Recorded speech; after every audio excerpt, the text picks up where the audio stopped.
Why being born as Mike Tyson sucks.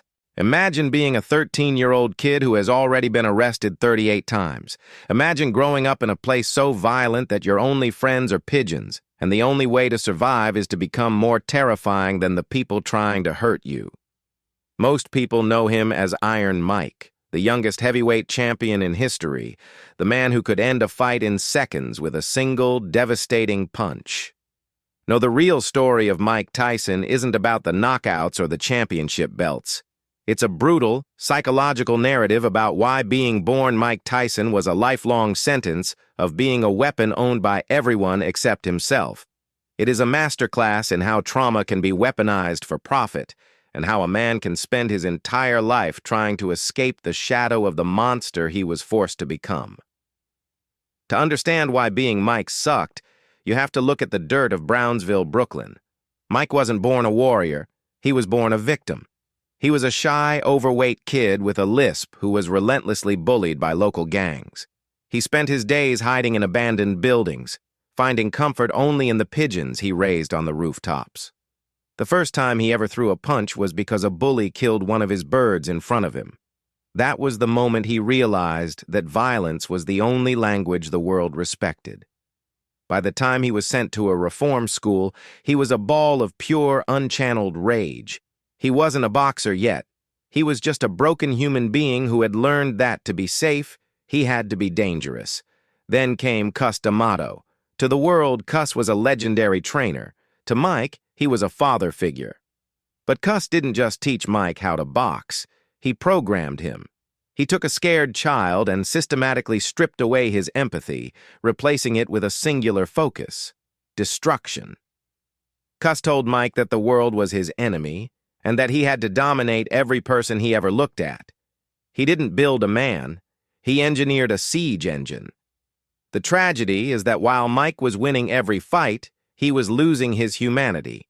When Cus died, right before Mike became the champion, the only person who could control the monster was gone. Mike was left at 20 years old with millions of dollars, the most dangerous reputation on earth, and absolutely no emotional tools to survive in a world that didn't involve a ring. Being born Mike Tyson meant being a target for every predator in the industry. Enter Don King. This is where the story turns from a sports drama into a corporate horror movie. Mike was treated like a cash cow, a source of infinite wealth for people who didn't care if he lived or died as long as he kept winning. He was manipulated into contracts he didn't understand and surrounded by friends who were only there to drain his bank account. He went from being a kid with nothing to a man with $400 million and then back to nothing. He was betrayed by his wife, his managers, and his peers. He once famously said that he didn't have a life, he had a career that owned a person. He was a gladiator in a suit, performing for a public that loved his violence but hated his flaws. The psychological weight of being Iron Mike was a prison. He had to maintain the persona of a beast every second of every day. If he showed any vulnerability, the illusion would break. This pressure led to a complete mental breakdown that the world watched on live television. The ear-biting incident, the erratic interviews, the legal battles, and the prison sentence, all of it was the sound of a man's soul cracking under the weight of a role he was never meant to play. He was a human being who was never allowed to grow up. He went from a reform school to a world championship to a prison cell, never once having the chance to figure out who Mike Tyson actually was without a pair of gloves on. To understand the true weight of being Mike Tyson, you have to look at the sheer exhaustion of living as a caricature.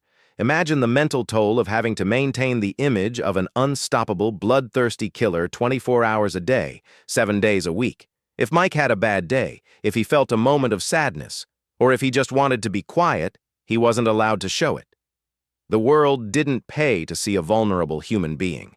They paid to see a one-man demolition crew.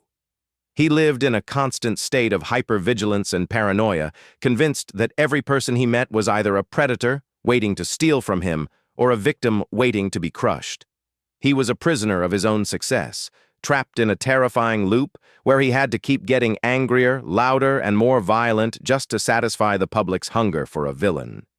He was surrounded by hundreds of people, bodyguards, trainers, distant relatives, and a sprawling entourage, but he was profoundly, agonizingly alone. No one in that circle was there to protect Mike the person. They were there to protect Mike the brand. He was a walking economy. He bought dozens of luxury cars he didn't need and mansions he didn't live in, not because he was greedy, but because he was trying to fill a massive empty void with material things.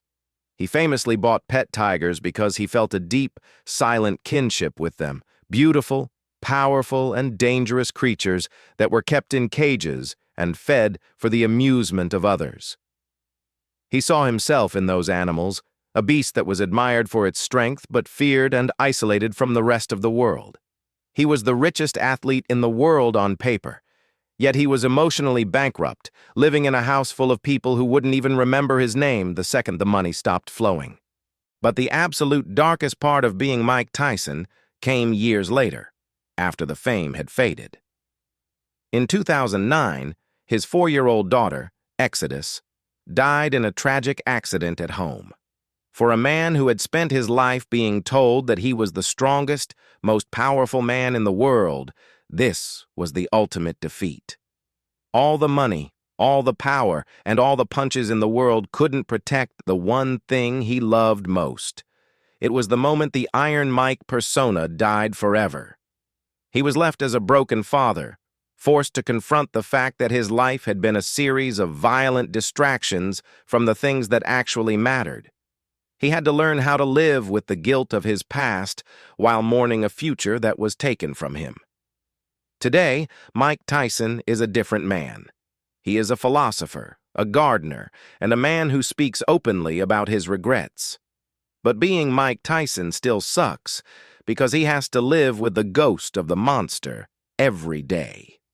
He is a man who is terrified of his own shadow, knowing that the rage customato programmed into him is still there, buried under years of therapy and reflection.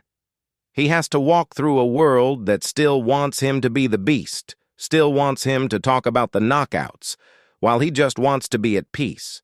He is the living reminder that you can conquer the world and still be a prisoner of your own childhood. The reason being born Mike Tyson sucked is because he was the world's favorite animal in a cage. We cheered for his fury, we paid for his downfalls, and we laughed at his pain. He gave us the most exciting era in boxing history, and in return, he was left with scars that no championship belt could ever cover. He is a man who was built for war and then told to live in a time of peace. He is the ultimate proof that the most dangerous man in the world is often the one who is most afraid. He wasn't just a fighter, he was a sacrifice to our collective hunger for violence.